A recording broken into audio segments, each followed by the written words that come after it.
All right, let's dive into something pretty wild today. We're talking about a journey, the story of someone who did everything right to get healthy.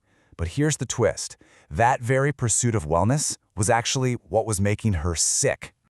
And her story starts from a place that, honestly, a lot of us can probably relate to. You know that feeling? Being trapped in a body that just isn't cooperating, no matter what you throw at it? It's that feeling, that deep determination to heal, that really sparks this whole incredible transformation. So this really gets you thinking, right? We're constantly bombarded with this idea that more is better when it comes to health. More supplements, more detoxes, cleaner eating. But what if all of that effort, all that intensity, is actually doing the opposite of what we want? Okay, so let's set the stage. We're calling this a wellness battlefield for a reason. Because before this all went down, if you looked at her life from the outside, you would have seen a picture of, perfect health and success. I mean, she was checking all the boxes. She was a successful coach, an NLP practitioner, that's neuro-linguistic programming, by the way. So she already knew a ton about health and the mind-body connection. She wasn't some beginner, She was already living what most of us would consider a super healthy, super productive life. And then, things took a turn, a really sharp one. Despite everything she was doing right, something just started to feel off. We're talking about this bone-deep fatigue, injuries that just wouldn't heal. Her body was practically screaming at her that something was seriously wrong. So, after months and months of tests, she finally got an answer. And it was a shocker. Metal toxicity poisoning. Her levels weren't just high, they were completely off the charts. And get this, the standard treatment, something called chelation therapy, was actually considered too dangerous for her body to handle. So she had a name for it, but absolutely no idea how to fix it. So with this diagnosis in hand, she did what a lot of us would probably do. She went into full-on battle mode. She declared war on this illness. But here's the thing. This is exactly where her pursuit of wellness turned into a real battlefield, and her own body, sadly, ended up being the biggest casualty. She literally threw the entire kitchen sink at it. We're talking constant juicing, fasting, raw food diets, sauna therapy, a mountain of supplements. You name it, she was doing it. Her whole approach was just pure, all-out intensity. She really believed she could just will her way out of this. And what was the result of all this effort? Well, her weight absolutely plummeted. She dropped down to just 40 kilos. That's around 88 pounds. She was gaunt, she was fragile, and she was so weak she could barely even walk or talk. And this is the crazy part, the real paradox. On the outside, she actually looked kind of great. Her skin was glowing from all the juice fasting. She looked like a wellness guru. But on the inside, her body was just hanging on by a thread, totally in survival mode, and completely depleted by the very things that were supposed to be healing her.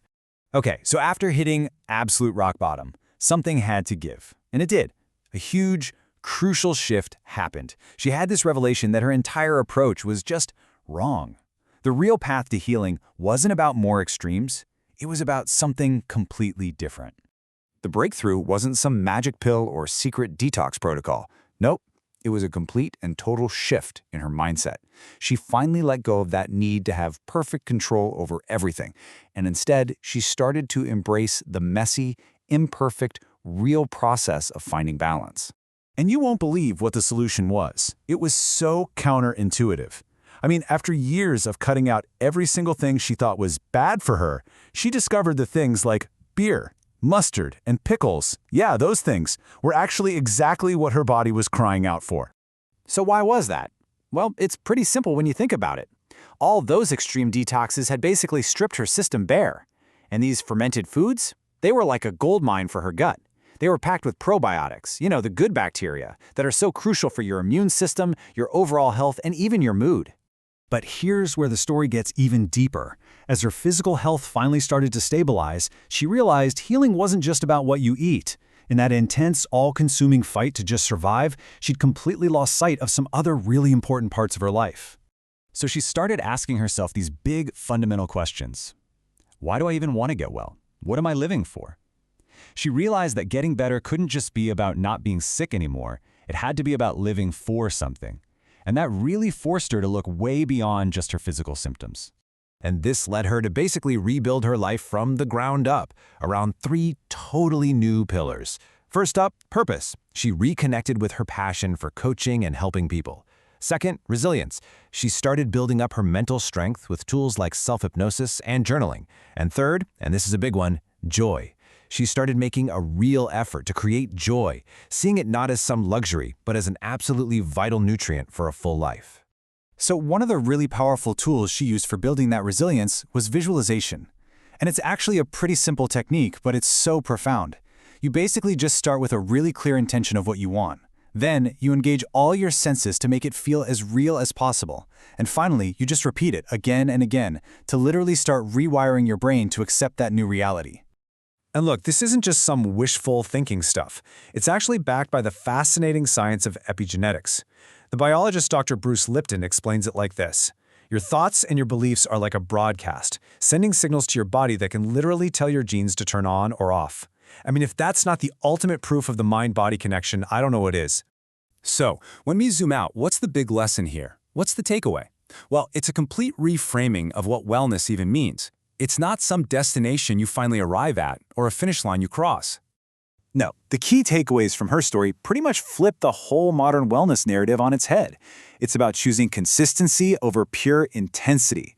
It's about accepting that wellness is not about perfection, and it's about finally realizing that things like balance, joy, and actually listening to your body, those are the real foundations of health.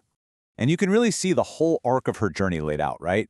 It starts with that crisis, the diagnosis. Then comes the ordeal, that downward spiral of extremes. But then comes the revelation, discovering balance and fermented foods. And finally, the rebuilding, where she focuses on purpose, joy, and the wisdom she's gained. This really sums it all up perfectly. True wellness isn't a destination. It's an ongoing practice. It's a dynamic, always evolving journey of growth, not some static goal you hit and then just forget about. So, to wrap this up, we've got to turn the question back to you.